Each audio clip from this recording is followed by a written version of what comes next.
This is CBC Winnipeg News.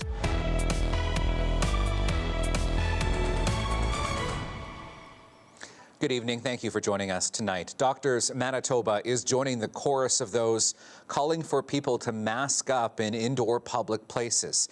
It comes as the spread of respiratory viruses puts further strain on the healthcare system in Manitoba. And as Alana Cole reports, Manitoba's Chief Public Health Officer also addressed the issue today. Did you have fun? At this daycare, cold and flu season has hit. Today, more than half the kids are away. The executive director says in most cases, it's because of respiratory viruses. I've never seen this many children away at once for such a long period of time. Like I said, it's been about 6 weeks, and we've noticed that the attendance keeps getting smaller and smaller and smaller because of illness. It's being called a triple threat: COVID, RSV, and influenza. Doctors Manitoba says 96% of physicians surveyed are worried hospitals will get overwhelmed again. The president points to what's already happening at Children's Emergency and at St. Boniface Hospital. Today, they're calling on people to help slow the spread by getting vaccinated, staying home when sick, and wearing a mask in indoor, crowded spaces. Manitoba's Chief Provincial Public Health Officer agrees they're one way to help curb transmission, but isn't looking to mandate them. He says it's a choice. What we don't want to see are mandates, and so we're framing this as all those layers of protection that Manitobans can take, including masks. Doctors Manitoba also wants people to be prepared at home. They suggest having rapid COVID-19 tests, good quality masks, and a plan. So if you or your kids get sick, you can stay home. Alana Cole, CBC News, Winnipeg. A disproportionate number of Indigenous people are not using homeless shelters in Winnipeg. A recent report found nearly 9 of 10 people who are sleeping in camps or other outdoor locations identified as Indigenous. That is compared to half of those who are staying in shelters. Warren Catchaway is staying in a Winnipeg hotel. He was evicted from his home in Portage la Prairie. His room is paid for the next couple of nights, but he says he doesn't know where he's going to go after that. I need my own place.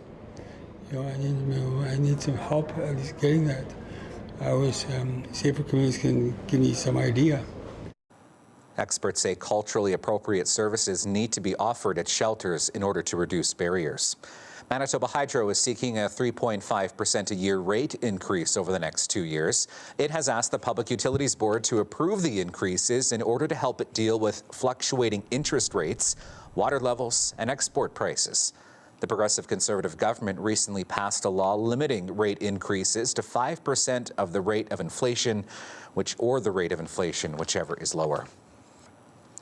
A warning that the details in this next story could be upsetting to some. A Brandon man is facing more than a dozen animal cruelty charges after police found the bodies of animals in his home. Police found 16 corpses of cats and rabbits in that home. They were notified Tuesday by the Chief Veterinary Office that the man was in possession of animals. He had been charged in June with injuring or endangering animals, and so he wasn't supposed to have any in his home. 2 live kittens were rescued from the home and taken to a local vet. The city has renamed a River Heights Park to honor students who attended the residential school that once stood next door.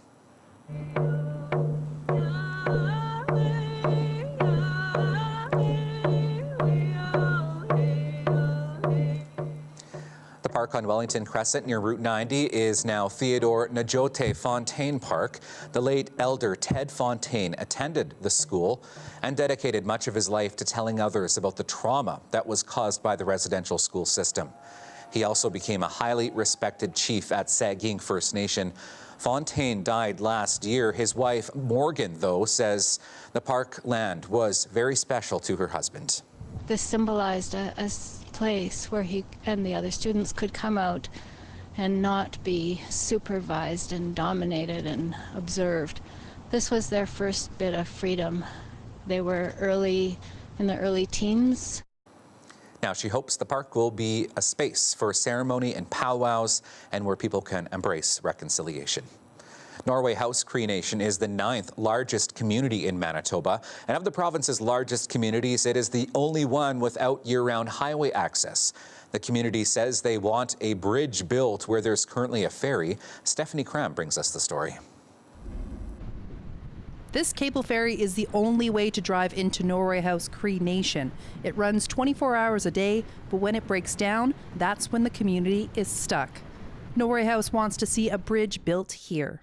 Well, the main reason to bring in a bridge and all-season access is for food security, mainly for basic needs like fuel, medicine, medical access for people that have to travel to Thompson, such as dialysis patients, 2 to 3 times a week.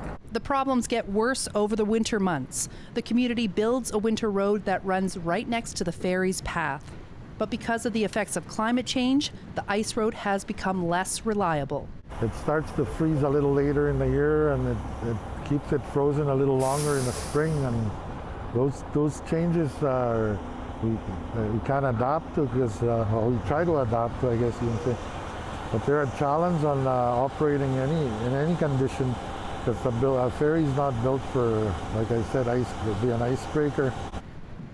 Norway House is taking the lead. They have a proposal ready for a bridge, which they say will cost over $61 million to build. The province says they see the benefits of having a bridge to Norway House.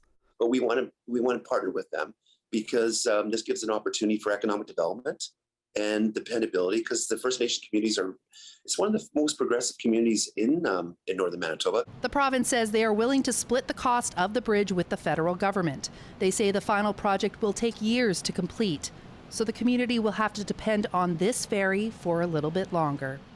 Stephanie Cram, CBC News, Norway House Cree Nation. You can find more from our crew in Norway House on our CBC Manitoba YouTube page. Let's look outside here in downtown Winnipeg. We saw some snow of the light and fluffy variety this evening. Meteorologist John Sauder has more snow in the forecast. We'll have more up. This weather update is brought to you by Capital Ford Lincoln. 22 model clear-out is on now.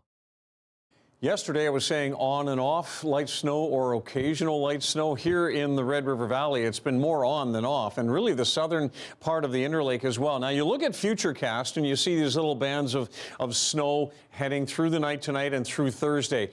Here's the thing, though. Thursday is going to be quite windy and pretty breezy on Friday as well. So we will continue to see bands of snow moving through the region. It's not all at once, but in the next 48 hours, we see a fairly significant amount of snow, upwards of 5 centimeters by the end of Friday in Winnipeg. Same with Kenora, Sioux Lookout, maybe a little bit more west of the Red River Valley. But you get the idea. And this light snow will tend to blow around in the winds that we're going to start to see tonight and through the day Thursday. And yes, winds do pick up tonight. Temperatures stay fairly steady through tonight and through tomorrow. But in open areas, we will start to see some blowing snow. Wind gusts to about 50, maybe 60 on into the afternoon. Things do settle down for the weekend, though. We get a little cooler for Saturday, a little warmer for Sunday, and warmer yet on into next week. Thank you, John. That is your late news for this Wednesday. Thank you for being with us tonight. We will see you tomorrow at 6 and 11. Have a great evening.